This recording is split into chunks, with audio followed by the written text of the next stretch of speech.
Okay, hello everyone. I think we're gonna get started. So welcome to WeRobotics and Flying Labs Network webinar series. Thanks for joining us today.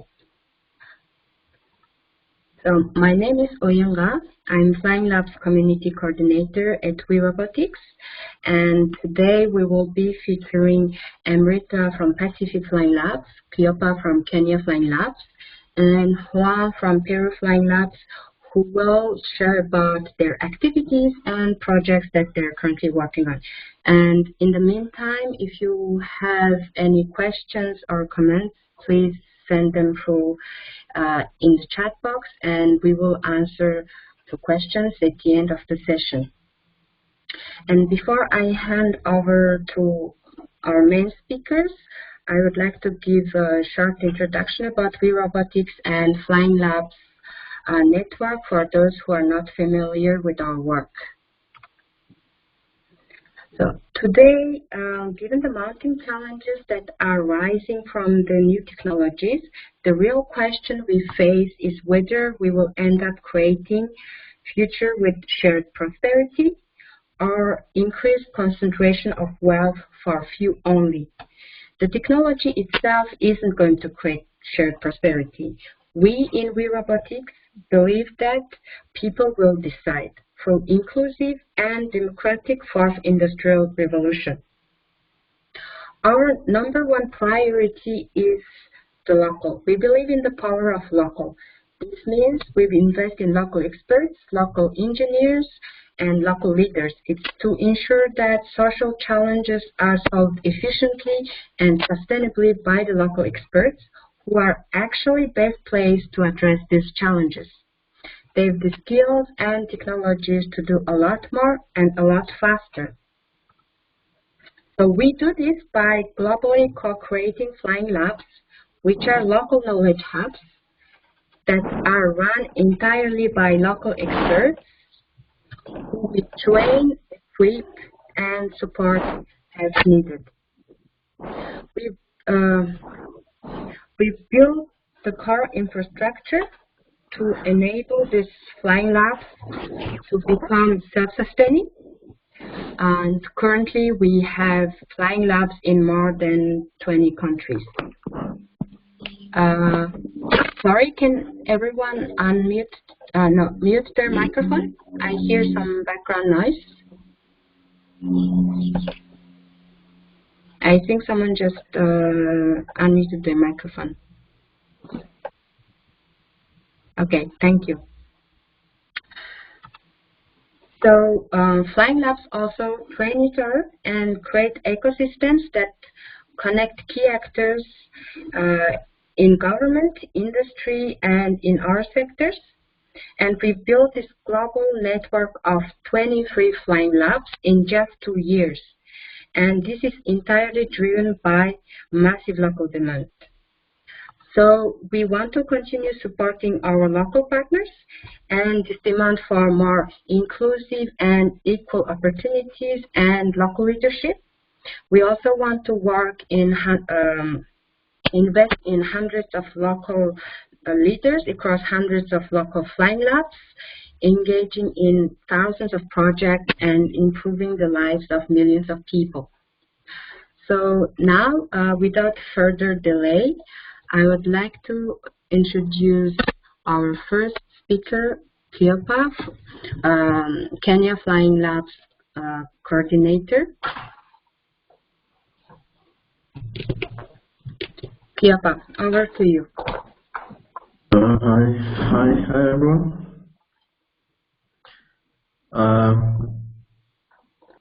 Let me just put I wish to thank you all for making time to attend this webinar. My name is Cleopa Otieno, as been mentioned by Oyanga, Coordinator, Kenya Flying Labs. I'm going to take you through a few slides of my presentation on what we are doing at Kenya Flying Labs. And if anybody has questions or comments, we can take them at the end of the three presentations. So at Kenya Flying Labs, we are working to create a future where local communities can use robotics for social good. And our team members include myself. We have a colleague, Harrison Juma, who is an AI and machine learning specialist. We have Andy Ritu, who is an aeronautical engineer by profession. Sharon Telewa, who is a telecommunications engineer by profession. And Mosquito, who has been in aviation for over 30 years, and with his background, he serves as our accountable manager.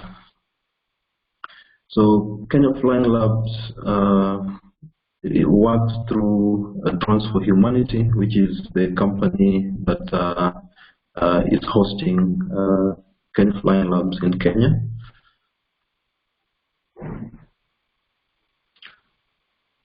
So some of our interactions with drone work in Kenya has included drone dialogue with FAO Kenya. And FAO Kenya had an interest to find the right drone to purchase for a project, for a forestry management project that they are partnering with Kenya Forest Services to offer surveillance in forests to try and help forest rangers mitigate the challenges they face, like deforestation, and also to identify places that need perhaps replanting. These are mainly areas that have been, the trees have been cut, and because of the big forest, they are not able to see. Using drones, they're able to fly above and have a sense of the environment. So we held a 3-day workshop in Machakos County, that's a town close to Nairobi, where we, other than the workshop, we also did demos on how we could use drones in crop health. We took them through the drones code of conduct, and further to this, we are looking forward to training teams from Kenya Forest Services and FAO Kenya to be able to have skills to use drones for forest and conservation management.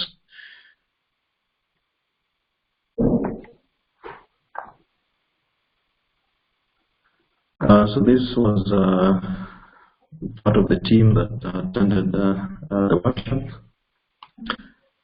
This is our friend Simon, who came in with a fixed wing drone to demo to the participants. Another engagement with Machakos County has been on mapping, and this was a demo project just to show the county the potential of using drones to do high resolution maps. And these are maps that the county could use for planning.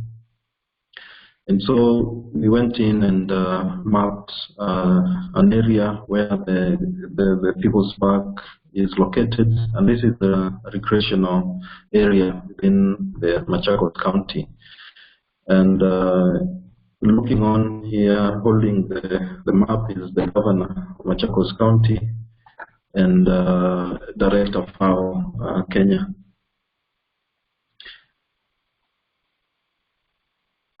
We also created a 360 panorama for Machakos town, and the need for this was just to be able to give them a sense of better visibility of the entire town, and these are tools that they could use as well for planning within their boardrooms. I'll just switch to one of the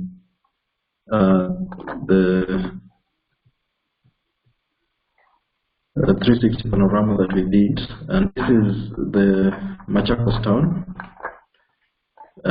As you can see, with the 360 panorama, you're able to have a sense of where buildings are located, you sort of can see the terrain. And the one good thing about it is that you can zoom in to see much more detail. The finished product should have videos and still photos embedded to it so that you can see much more detail, where you can also name buildings and roads and be able to use this on a website, perhaps to market or showcase this town to the rest of the country and the world who have not visited but who want to have a sense of how the place looks like. So this was one of the 360 panorama that we did for them. Another one was for the park that I just talked about. This is the recreational area within the county.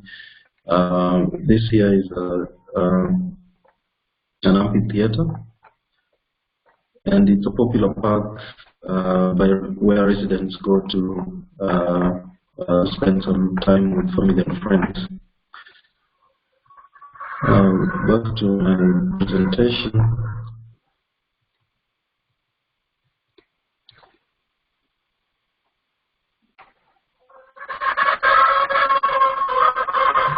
So one of the projects that we are just starting is one that we partnered with a high-learning institution called Jomo Kenyatta University of Agriculture and Technology, Agriculture and Technology, JKUAT.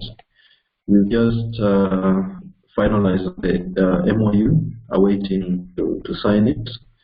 And some of the areas that we're looking at is to support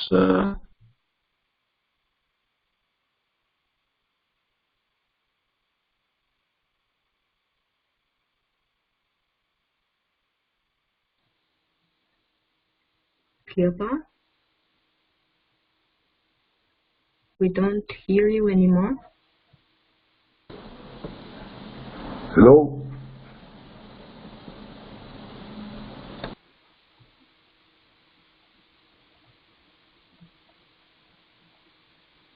Awareness and let people know the benefits of drones.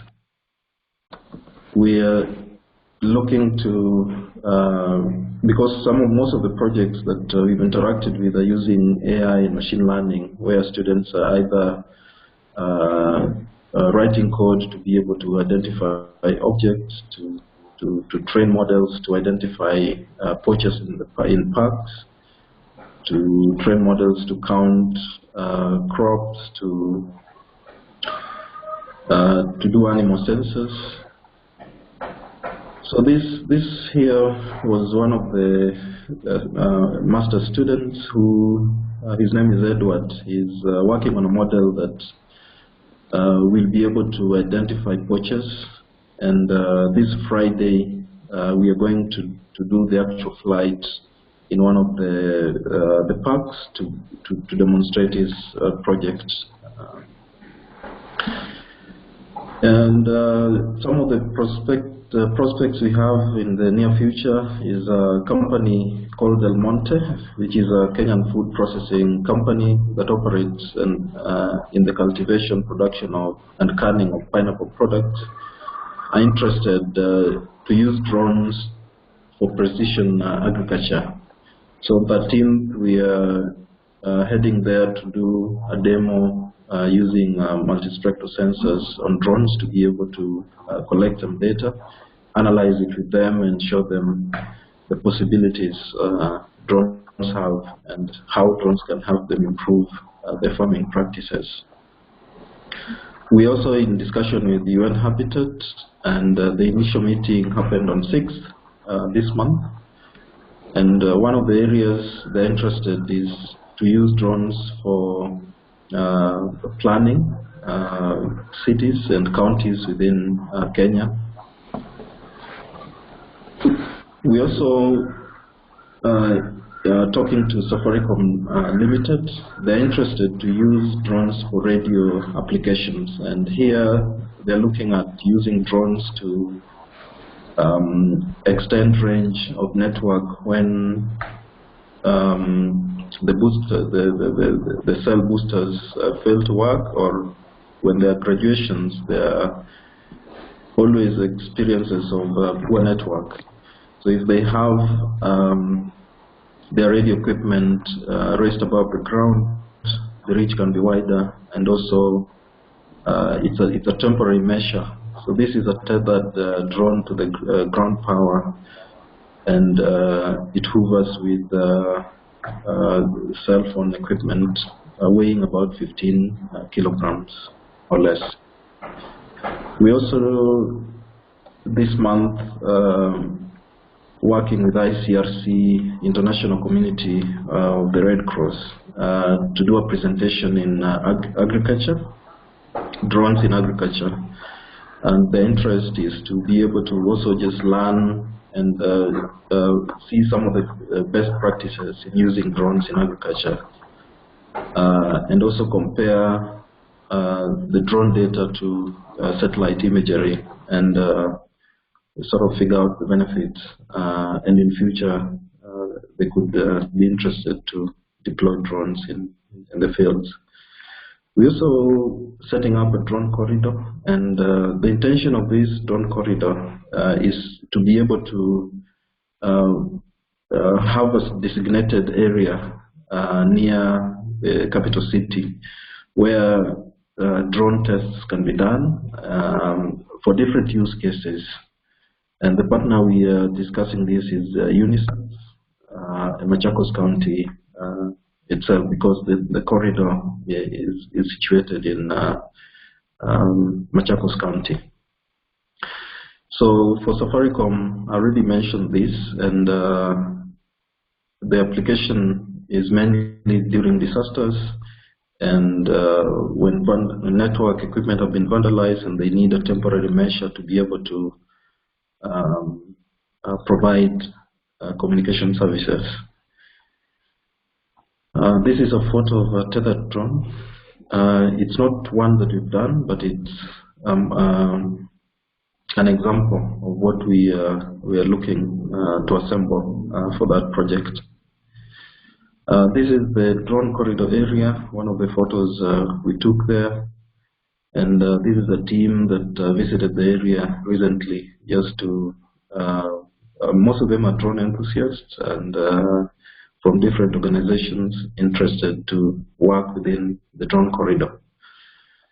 One thing I'd also like to mention is that drone operations in Kenya has been a bit difficult, and hence the difficulty for us to be able to do projects. But Kenya Civil Aviation Authority recently, last month, called for public participation on their draft regulation for unmanned aerial systems. And this month we expect that the regulator will present it to Parliament, to the minister in charge, and who will in turn present it to Parliament. And we hope that by July, the regulation on drones could be out, and this will be good news for everyone else who has been waiting to get projects done. The letter here is one where we presented our my certification for as a drone pilot to the regulator, because it was one that I got from outside the country, and so they needed to localize it and recognize it. So that's a good thing for us, because we're able to use this letter to operate in some areas. So that's my presentation. I welcome questions and answers after the two presenters coming. Thank you very much.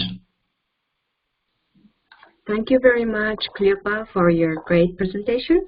So if you have any questions for Cleopa, please send them through our chat box and we will answer to them at the end. So now I would like to invite our second speaker, Juan from Peru Flying Labs. Juan, over to you.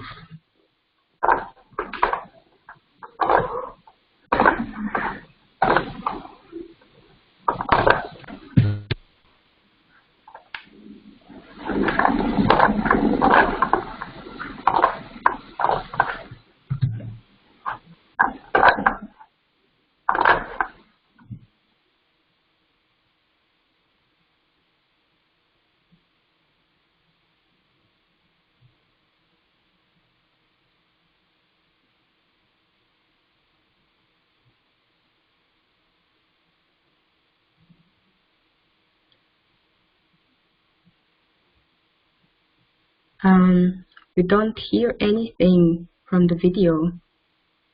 Juan.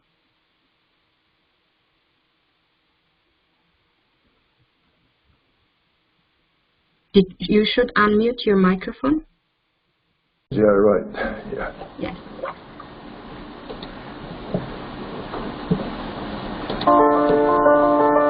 The Amazon rainforest is home to thousands of indigenous communities spread across very remote areas. Their only means of transportation is by riverboat. It can take many hours and even days to reach the next village. When local doctors run out of medicines, new supplies have to be shipped by boat. So, for example, if a villager is bitten by a snake and a doctor is out of antivenom, the villager may not live to see the medicine when it finally arrives. Snake bites are a major concern in the Amazon. Doctors report an average of 45 snake bites per month in the Contamana region alone. WeRobotics was invited by the Peruvian Ministry of Health and local doctors to explore whether drones could support medical delivery efforts in the rainforest. WeRobotics Peru Flying Labs took the lead in the field testing and were highly successful. Actually, we were able to transport medicine, the antivenom medicine, from the Contamana city to Pampermosa city. The cold pack with the antivenom was placed into the drone and then hand-launched. It took the drone 35 minutes to reach the village of Pampa Hermosa, about 40 kilometers away. A regular boat would have required 6 hours to reach the village. In Pampa Hermosa, villagers witnessed the first ever drone delivery in their village. The local doctors asked a boy to simulate a snake bite so they could demonstrate the importance of drone deliveries. That night, the drone flew back to Contamana. We flew his blood sample on a special refrigerated vessel, and then we flew back to Contamana, and then we were able to get that one. We go to the main square, and we show to the whole population about the importance of using these UAVs for humanitarian reasons. The first ever cargo drone deliveries in the Amazon rainforest were a success. As a result, the Ministry of Health and local doctors have invited WeRobotics to carry out additional deliveries to even more remote villages.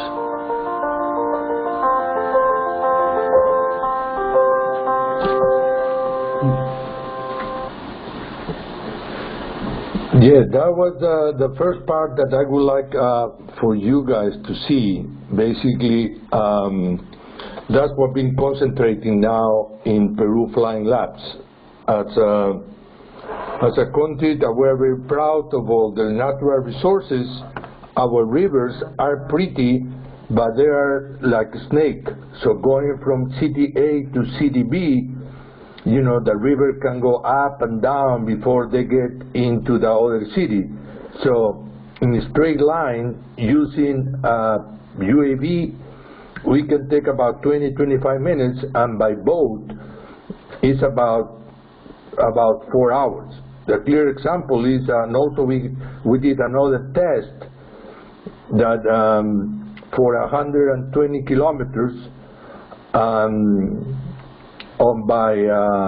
by our drones, and then it took us about an hour and 5 minutes, and then using this one is a medium-sized drone that we use gasoline, so combustion drone, and then we use half a gallon, and then an hour and 5 minutes. If we want to do that, the same thing with a regular boat, it will take 5.5 hours and 55 gallons of gasoline. So you can imagine the big difference. Of course, I know that, you know, the boat can take 1,000 kilos and I can take only half of the kilo. But as far as time, it will make a difference. So now I will have this presentation. I have kind of a two-part. The first is the presentation, and also I'll give you a little bit of the avant premiere, the thing that we did last week on a bridge on Cusco. Most of you guys may know Peru because of Machu Picchu and this part. Well, near Machu Picchu, there is a tradition from the Incas of building a bridge between to cross the river using natural vegetables to build the bridge. So now, last week, we sent our people from Peru Flying Labs to that region, and we start producing the story for that activity, and I'll give you some of the initial pictures. So here is where we are. We are in kind of the occidental part of South America. Go ahead. Can you just put your presentation in full screen? Sure. Thank you.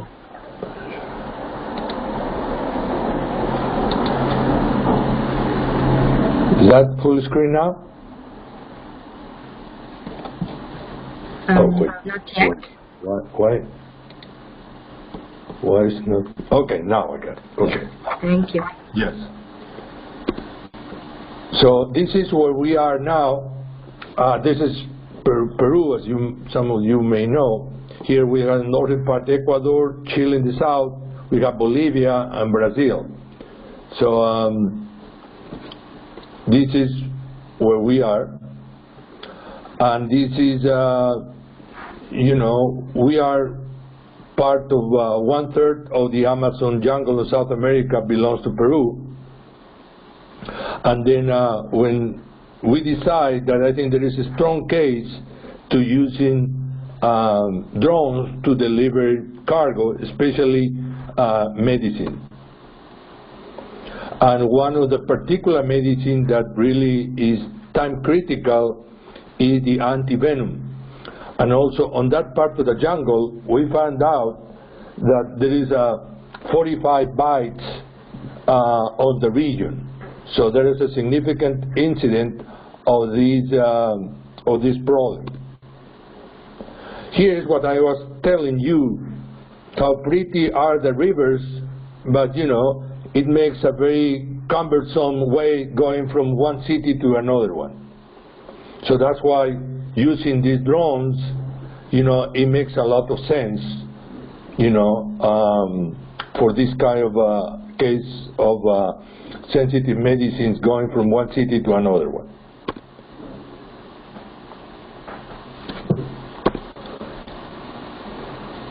And this is, this is the main transportation.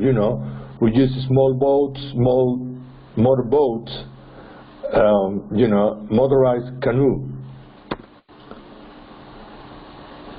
We work with doctors, with local doctors, to get all the permits, and they were very interested on continuing this project. And this is our people from Peru Flying Labs taking these drones.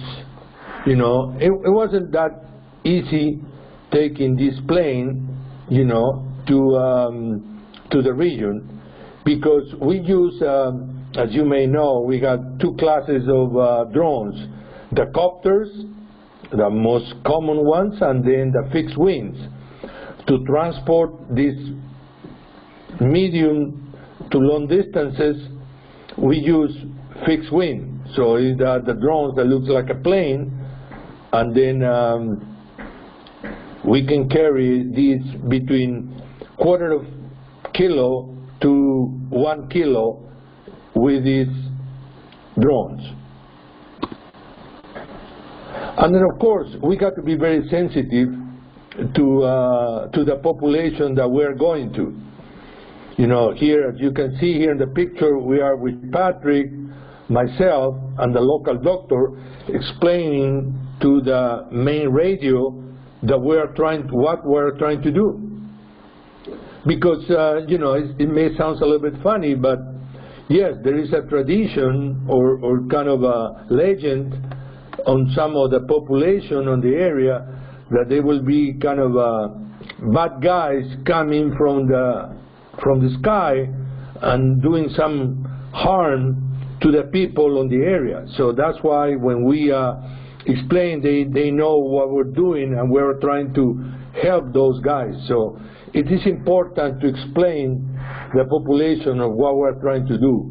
Of course, we need all the permits and everything, and we got it, but it is important to explain to the people on the street what we're trying to accomplish.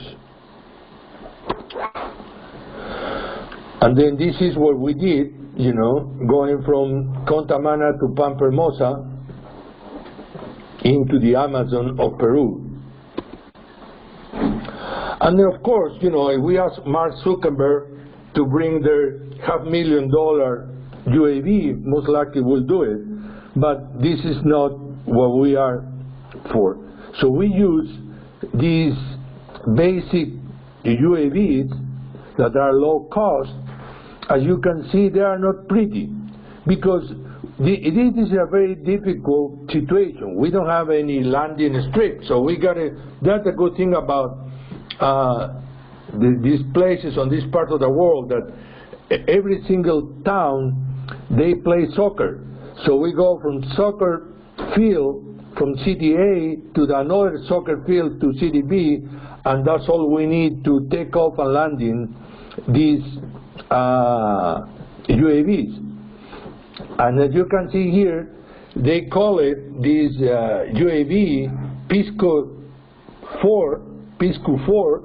Pisco is the local language. It's called Quechua for the name of bird. But also, my people, or the people of Peru Flying Labs, they call it Frankenstein, because they call it Frankie.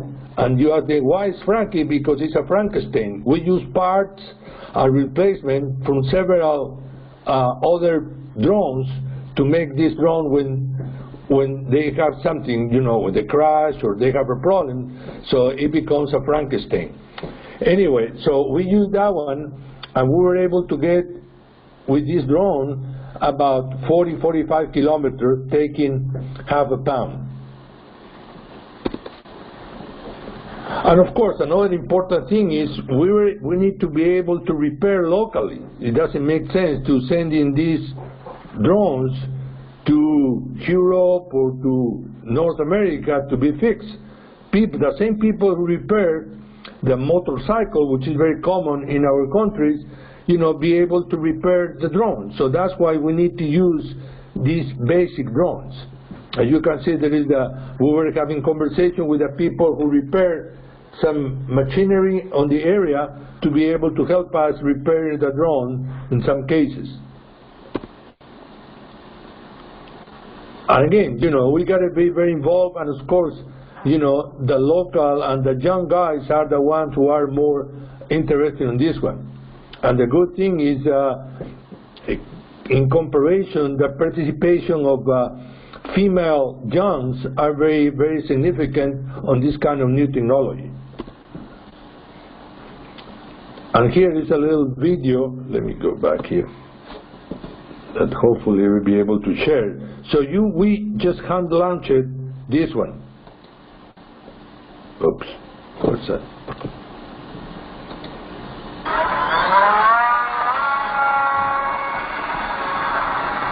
We use a basic autopilot, R2Pilot for the one who are more technical.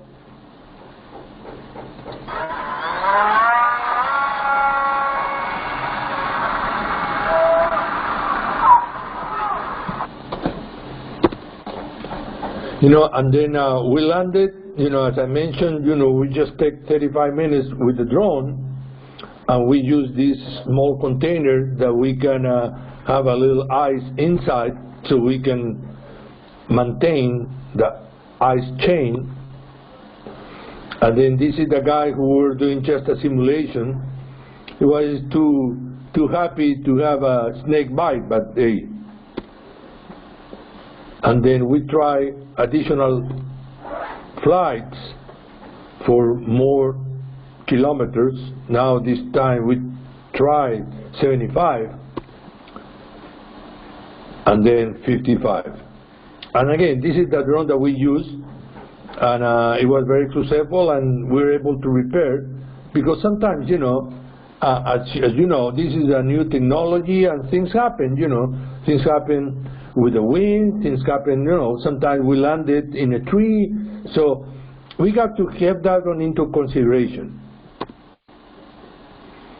And, but at the end, we're able to involve, as you can see here, military people, local people, doctors, the mayor of the town, and everybody was very happy on the initial results. And this is basically our fleet, you know.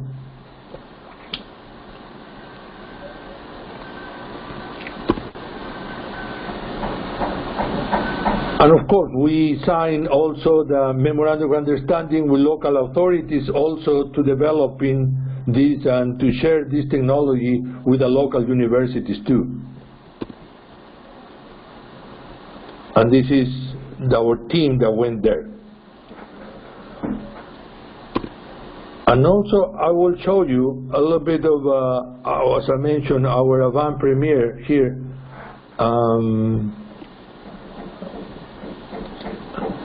First, I will show you a little bit of the video here, so you will know what's going on there. So, this is Cusco near Machu Picchu. Bridge in Peru is rebuilt every year using traditional Inca engineering techniques by the local communities on either side of the canyon. This bridge has been continually rebuilt in the same location since the time of the Incas. The entire bridge is built in only 3 days. To construct the bridge, grass called coyo is harvested and then prepared to be woven into large cables, beginning with small cord, which is twisted together from the local grass. These cords are then twisted to form a larger rope, and the ropes are then braided to create the main cable. Up on the highway, the community works together to pull these ropes to stretch them out. These ropes are woven and twisted.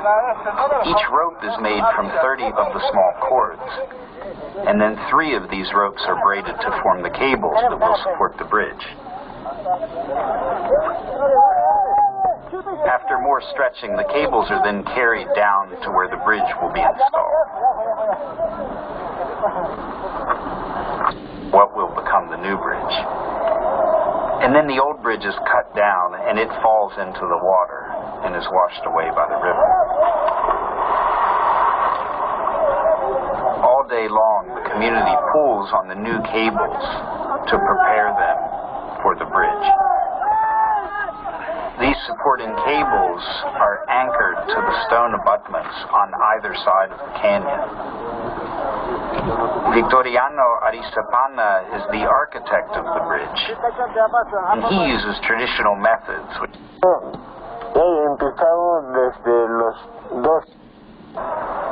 The structure of the bridge is made with 4 cables for the floor and 2 handrails.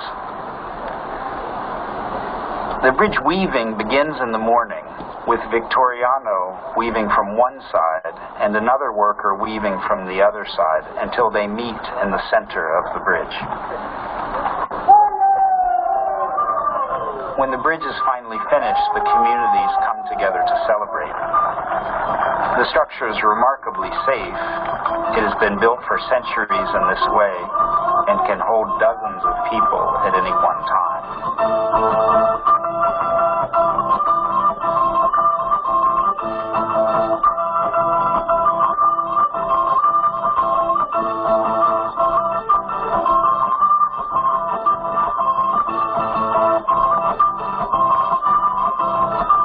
You see, we participate there.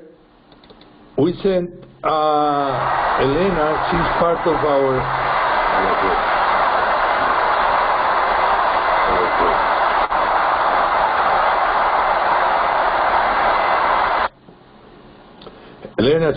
of our team, and we were able to, you know, film and help those guys also building the bridge. So we have we have all the permits to be there, so we are working on that one. So we are going to work also with the Janga to create this story and we're going to publish that one.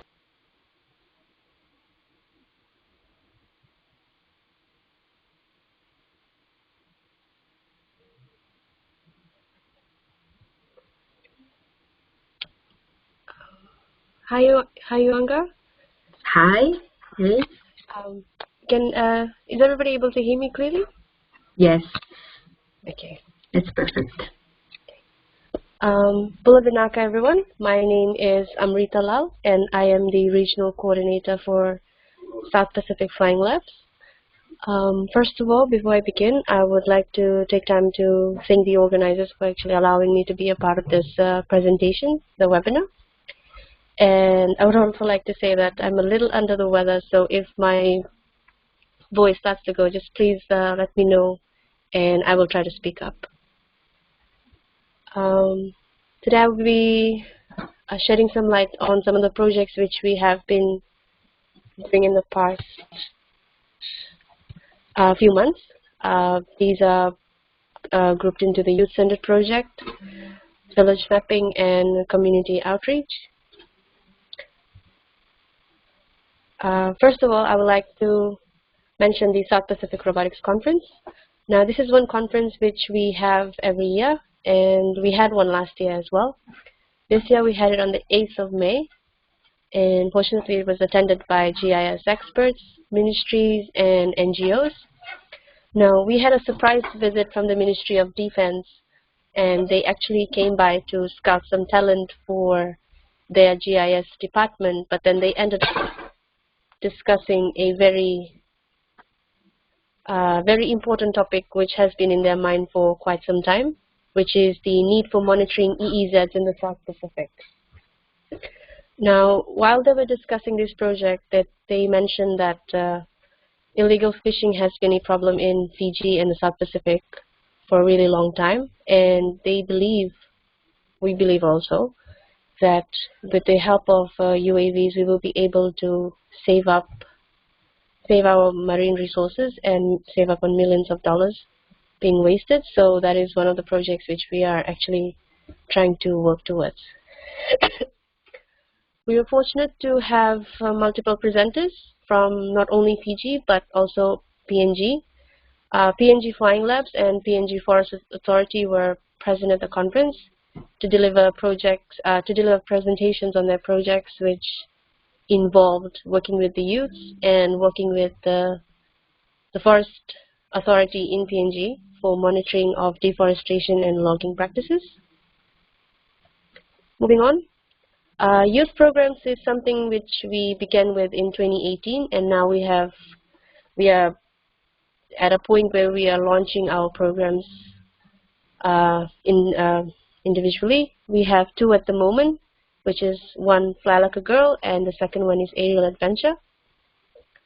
Now, these programs are run separately. They're either 2-day or 1-day programs, where we try to cover as much as we can in terms of data collection workflows and processing. Now, the aim of these programs is to encourage youth into STEM-related fields. So before we actually begin these programs, we ask them whether they are in STEM-related fields or whether they wish to be in it. And the type of questions or the type of responses which will always pop up is that I actually want to be a doctor or a nurse.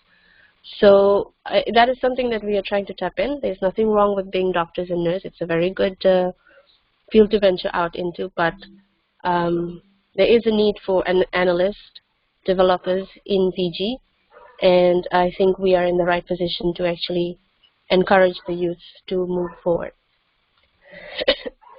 In these programs, we have been doing a bit of coding, maneuvering, flight planning with the phantom pose, and collecting ground control points. We try to make it very clear that a lot of drone works includes a lot of field data collections, and we're trying to fight the assumption that drones are toys in Fiji. So we try to also involve a little bit of the legal side of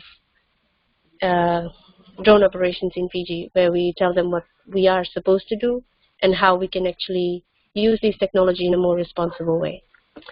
At the moment, the programs have been successful, but in the future, we are planning to go into these schools and running the programs there to have a much greater impact. Because at the moment, we are just focusing on a small group of students, and it's manageable, but with a growing team, I believe we can actually unleash the full power of the program moment. Providing training.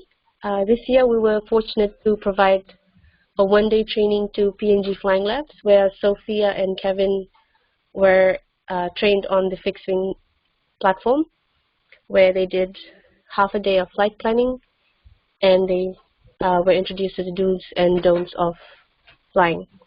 A little bit of their program, a little bit of their training actually focused on flying in dense vegetations, and this is something that a few members of my team have actually been into for quite some time. So we were just trying to pass on the knowledge so that it can be implemented in the region.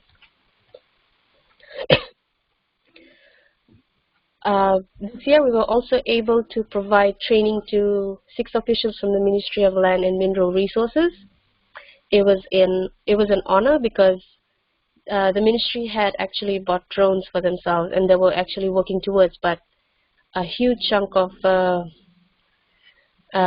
it fell in hindsight, but that they did not have the right training for actually processing the data which they were collecting. So they reached out to us, and we organized a 2-day introduction to Pix4D workshop for them. Now they are using, at the moment, they're using these the learnings from the training to create a heritage mapping catalog, where they are trying to focus on the heritage sites which are all over Suva at the moment, and then they will spread out to other parts of the main island, and focus on heritage sites or buildings and places which needs attention but hasn't been attended to with the help of 3D reconstruction. So when we began with this project, we were doing a lot of the mapping and processing and analysis.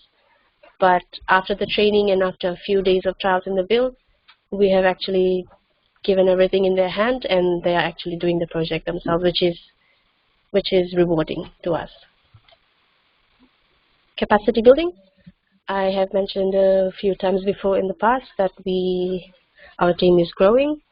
We initially started with 4 local pilots, myself not included, of which 3 are Fijians and 1 is a Vanuatu student named Tari Shobet.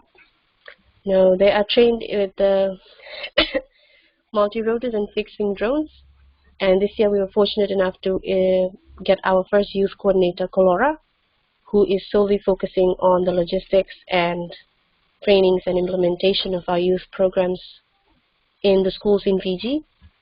Now, with the help of the funding that we receive from DFAT, we are able to get more people on board so that we can do more projects, and a way in which we are going to achieve this is by getting interns and engineering support for our World Mosquito project. Now, speaking of the World Mosquito project, the program is in its 2nd year. We started off with the project in Nakasi, which is in the central division of Suva, and now we have moved on to Nusori, which is really close to the Nusori International Airport. This site choosing has actually opened our eyes to operations and procedures of actually operating really close to the airport, which is, for me, very good, because we were always working in remote sites or over areas where there's very little houses, so we had a little to consider, but now we are actually branching out into projects which are taking a little bit more risks and doing more for the community. Now with this project, a team from Monash University, WeRobotics, and the Ministry of Health, they are dispersing mosquitoes with the Wolbachia bacteria to fight against mosquito-borne diseases. Initially, when the team started with the project, we were only focusing on the drone side of the project, but with a little bit of training this year by Sebastian in New York, we are now a little step further into understanding the mechanism, the white box which is actually attached to the M600 in the picture. And now we are able to maintain the mechanism, clean it, and report damages. Nakavu forest mapping. This is a project with GIZ, German Initiative, and PFL. Every fortnight, 2 members of our team actually travel to Nakavu forest, which is in the interior of Viti Levu, and with the help of our fixed-wing drones, they map out selected compartments. There are 12 in total, selected compartments, and they map out 63 acres of forest to get time series images of before, during, and after logging. At the moment, logging practices have begun, and tomorrow my team will be going out to map the sites again. From this project, we are trying to understand whether the logging practices are actually within the limits. By that I mean whether what is legally allowed is actually happening on ground, and if not, then it makes it very easy for us to report back to the right authorities. And with the help of the forest authority and the forestry officials, we are also trying to understand canopy structures and the presence of invasive species and how they actually change the morphology and the composition of the forest when the forest is trying to grow back. Moving on, we have a few upcoming projects. I just hope I do not jinx them by mentioning it here. Settlement mapping, Serua of Serua province. The province of Serua is actually consists of 24 villages in total. It's a good mixture of villages, with 7 of them really located in the highlands, in the interior, where sometimes you actually have to take boats to reach from one place to another, or a 4-wheel drive. Many of these villages and communities do not have access to electricity, and this project initially started with EVA, which is the Integrated Vulnerability Assessment, where multiple organizations such as PACE-SD, which is Pacific Center for Sustainable Development, where they use these tools to understand village profiling and village life using different criteria which involve coastal livelihood, understanding the people, the demographics, the social aspects. But a huge gap in the data was from the physical geography side of things. By that I mean they did not have maps of these villages when they were trying to report back to the ministries, and that is where we came in. We signed a MOU with the Ministry of Women, Children and Poverty Alleviation, and now we are hoping to, well, not hoping, we will be going out to these villages and mapping them out on the 18th of next week. Now we are trying to do this to prove a case of quick and efficient reporting of what happens in these remote communities, because often we have noticed that when cyclones come and go, a lot of emphasis is placed on the coastal communities and communities which are prone to flooding, whereas with the idea that communities in the highlands, they do not have that flooding risk, so maybe not including them is easier. But we would like to change that and bring to the attention that sometimes these communities out in the interior get left out when assessments are done. Together with this, we will be trying to have a social experiment where we will be going and asking the communities and people present in the community on how they see drone technology and how they see whether its implementation is actually beneficial to them or not. We are expecting a lot of mixed responses for this, and we are hoping that once this is done, then we can get a clear picture of whether the work that we are doing is actually of great impact. Another project which we are trying to move into is detection of American iguanas. Now, this is a project in collaboration with the Biosecurity Authority of Fiji, which is the governing body for pest monitoring and eradication.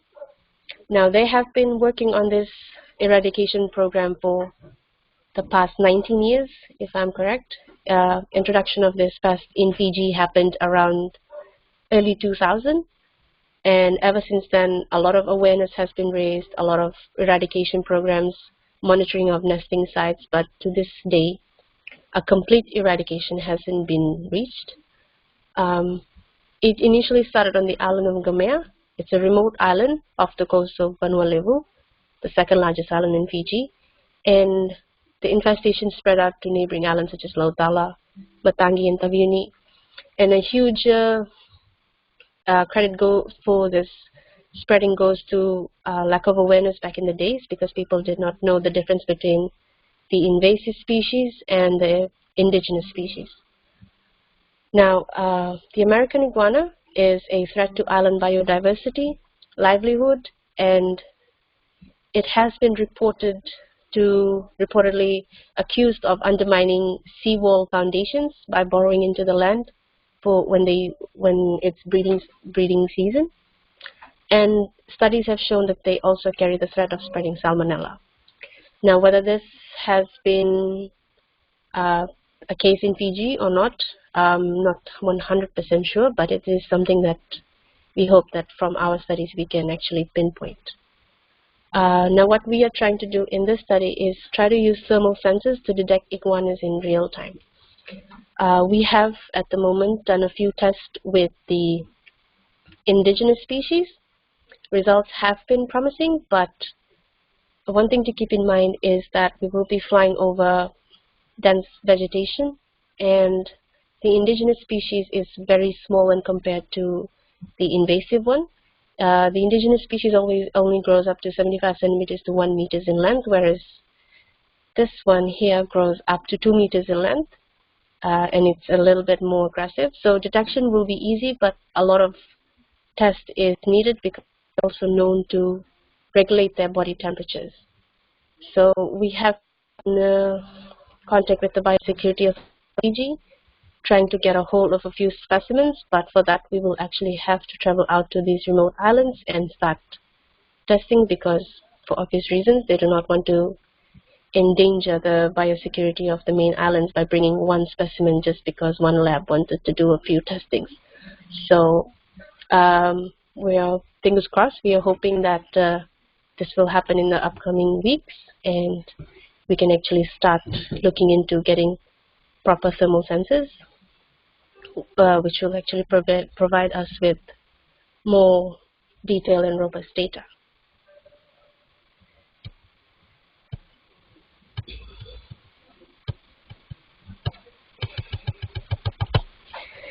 The final slide is not coming on for some reason, but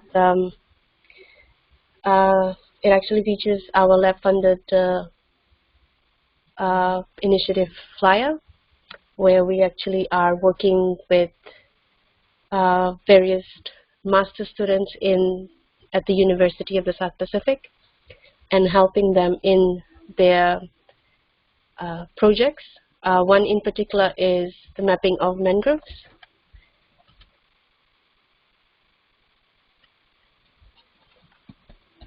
Okay. Mangrove mapping, where one of our students is trying to understand plastic concentration in mangrove forest during the rainy season versus when it's summertime. So that is one project which has been going on since last year. Mapping happens once every month at 4 different sites. So results from that is still pending, but that is one of the projects which we are working on as well. Thank you very much.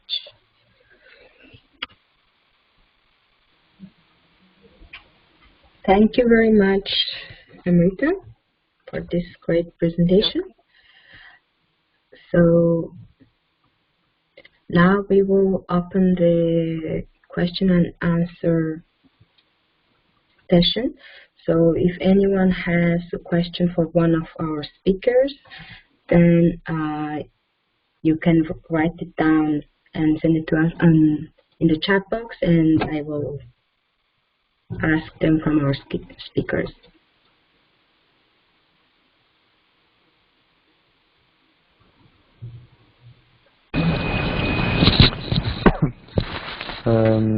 Hello, Uyaga. Yes, yes. Since I'm using my phone, so maybe I could just ask directly via voice. That will be much easier for me.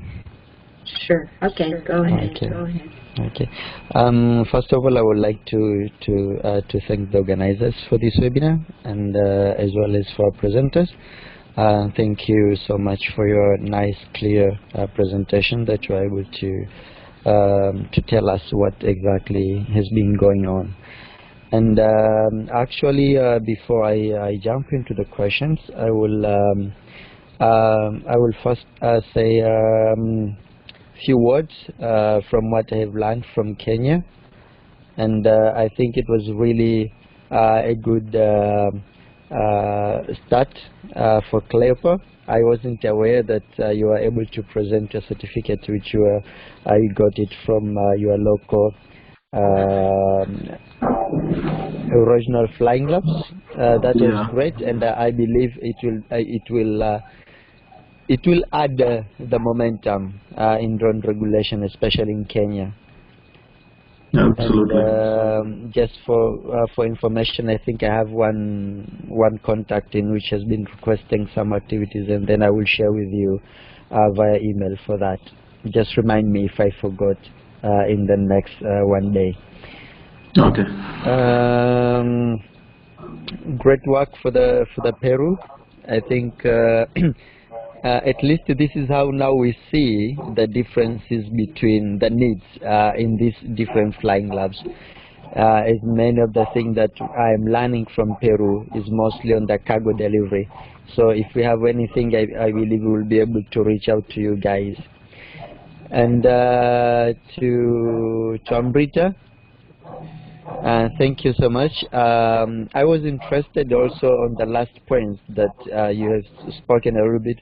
Can someone mute the microphone? I hear the voice like exam. Yeah, thank you, Cleopa.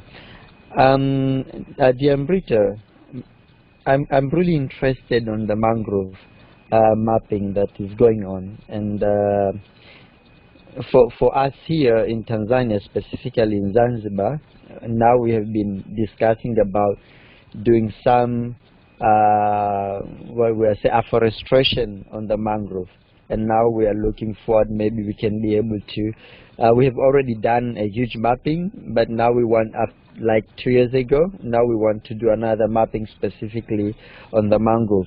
And one point which I want to hear from you, if you have an idea, I'm really interested to understand if I can be able to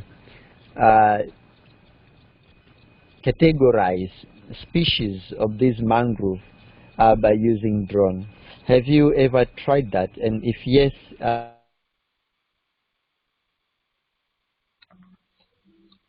Hello? somewhere. Sorry, Yusuf, we couldn't hear the end of your question. Okay, so my main question, I know we were able to map the mangrove on the RGB side, but I want to understand if your student, the one who is trying to detect the plastics and other stuff, is the student tried to use which sensor for that? That's one question. And the second question, I'm looking to understand if I will be able to distinguish the species of the mangrove by using drone. Are there any sensor which you can recommend? Multispectral. At the moment we have not heard about it so far. Have you understood? Yes, thank you for that question. Okay. Yeah. Thank you so much. We actually have worked with the RGB and the multispectral sensors, and last year when we had one of our research retreat, so if you must say.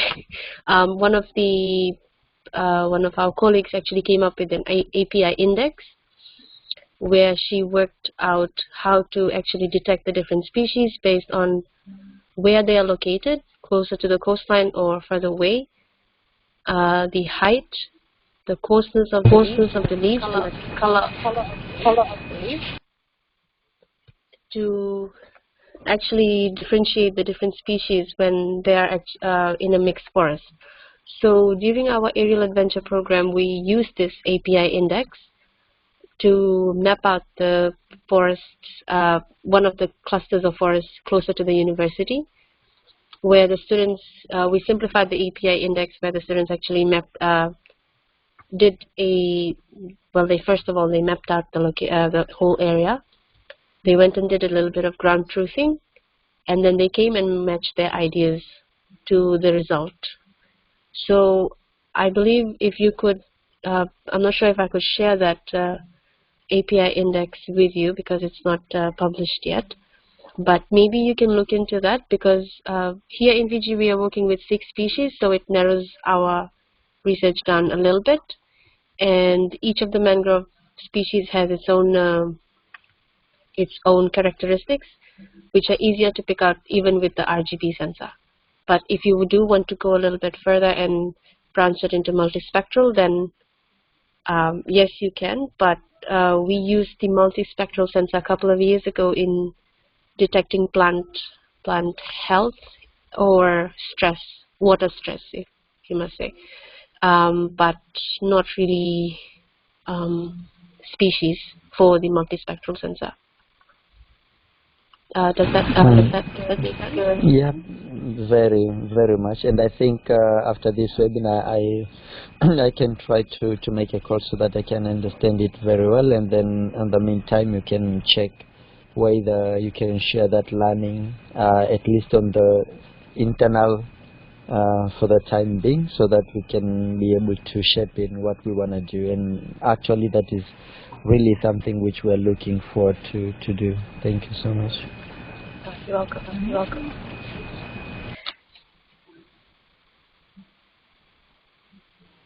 Okay, thank you, Isu, for your question. So the next question is for Amrita as well from Rishabh. So what sort of sensors are you planning to use for the Iguana project? At the moment, we are using the Parrot Bebop thermal sensor, the camera itself. But we have noticed that the drone is quite small in size, and the place where we will be going to map to use the drone is actually very windy. So we are looking into sensors which can be integrated into the M600, such as the ZenMuse. I've forgotten the exact sensor name, but there are a few available in the market, and we are actually thinking of getting one of those for the Iguana detection project. Okay, thank you, Amrita. Thank you, Amrita. Yes. Yeah. Does anyone else has a question?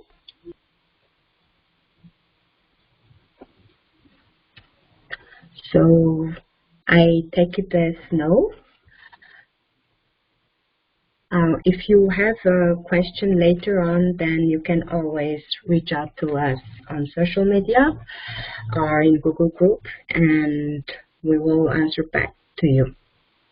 So thank you for our speakers for this amazing and very interesting presentation, and also thank you for everyone who joined us for today's webinar. And I wish everyone a great day, a great evening, and morning, depending on wherever you are. And thank you. So this is the end of our webinar. Thank you. It was a nice presentation, and thank you for organizing this one very well.